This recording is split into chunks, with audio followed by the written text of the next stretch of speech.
हरे कृष्णा। आप सभी का दिन शुभ और मंगलमय हो। माघ मास में जो मनुष्य संयम, नियम और श्रद्धा के साथ जीवन व्यतीत करता है उसका यह लोक ही नहीं परलोक भी धन्य हो जाता है। शास्त्रों में कहा गया है कि इस पवित्र मास में किया गया प्रत्येक पुण्य कर्म अक्षय फल देने वाला होता है।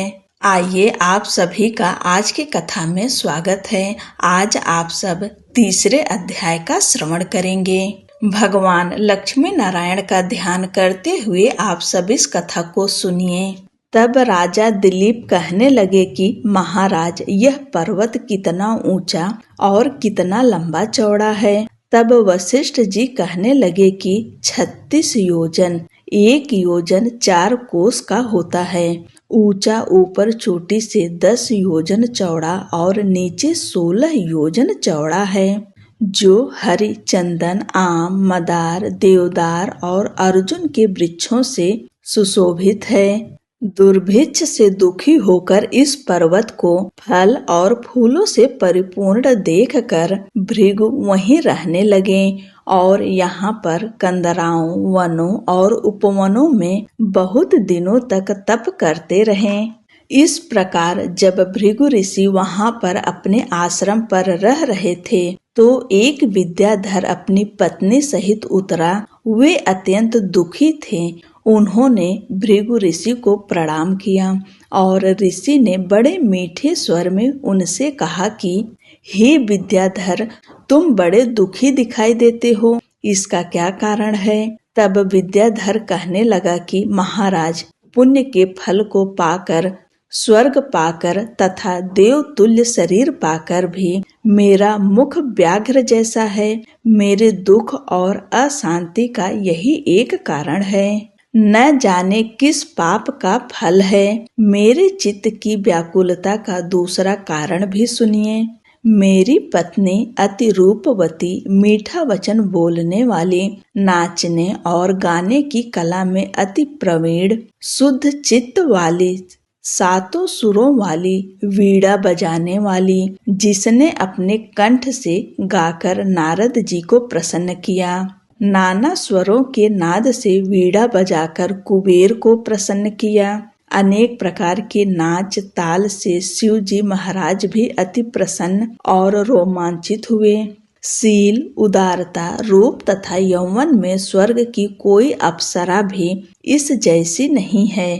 कहाँ ऐसी चंद्रमुखी स्त्री और कहाँ मैं व्याघ्र मुख वाला, यही चिंता सदैव मेरे हृदय को जलाती है।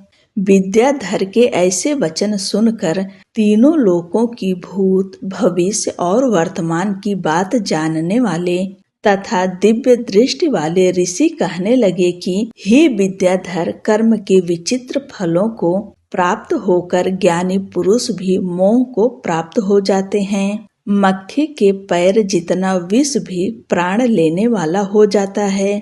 छोटे छोटे पापों का फल भी अत्यंत दुखदायी हो जाता है।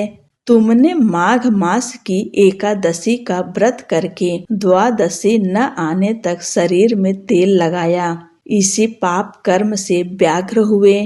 एकादशी के दिन उपवास करके द्वादशी को तेल लगाने से राजा पुरुरवा ने भी कुरूप शरीर पाया था।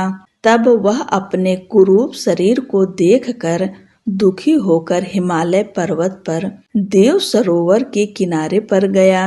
प्रीति पूर्वक शुद्ध स्नान कर कुशा के आसन पर बैठकर भगवान कमल नेत्र, शंख, चक्र, गदा, पद्म के धारण करने वाले, पीतांबर पहने, वनमाला धारण किए हुए विष्णु का चिंतन करते राजा पुरुरवा ने 3 मास तक निराहार रहकर भगवान का चिंतन किया। इस प्रकार 7 जन्मों में प्रसन्न होने वाले भगवान राजा के 3 महीने के तप से ही अति प्रसन्न हो गए और माघ की शुक्ल पक्ष की एकादशी को प्रसन्न होकर भगवान ने अपने शंख के जल से राजा को पवित्र किया। भगवान ने उसे तेल लगाने की बात याद दिलाकर सुंदर देवताओं सा रूप दिया जिसको देखकर उर्वशी भी उसको चाहने लगी और राजा कृतकृत्य होकर अपनी पुरी को चला गया। भृगु ऋषि कहने लगे कि हे विद्याधर, इसलिए तुम क्यों दुखी होते हो? यदि तुम अपना यह राक्षसी रूप छोड़ना चाहते हो तो मेरा कहना मानकर जल्दी ही पापों को नष्ट करने वाली हेमकूट नदी में माघ में स्नान करो, जहाँ पर ऋषि सिद्ध देवता निवास करते हैं। अब मैं इसकी विधि बतलाता हूँ।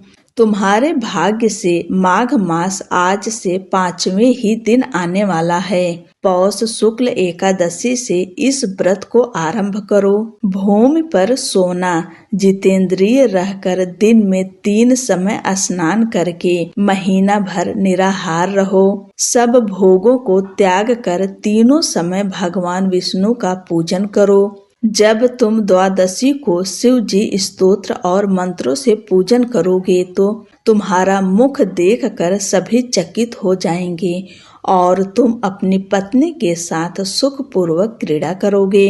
माघ मास के प्रभाव को जानकर सदा माघ में स्नान करो। पाप दरिद्रता से बचने के लिए मनुष्य को सदा यत्न से माघ मास का स्नान करना चाहिए। स्नान करने वाला इस लोक तथा परलोक में सदा सुख पाता है।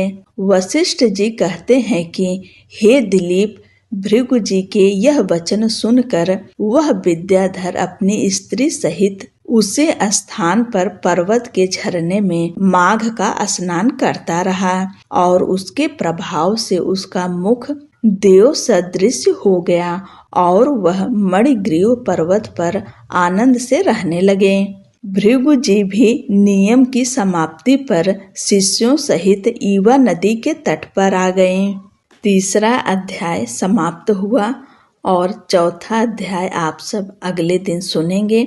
तब तक के लिए जय श्री कृष्णा, राधे राधे।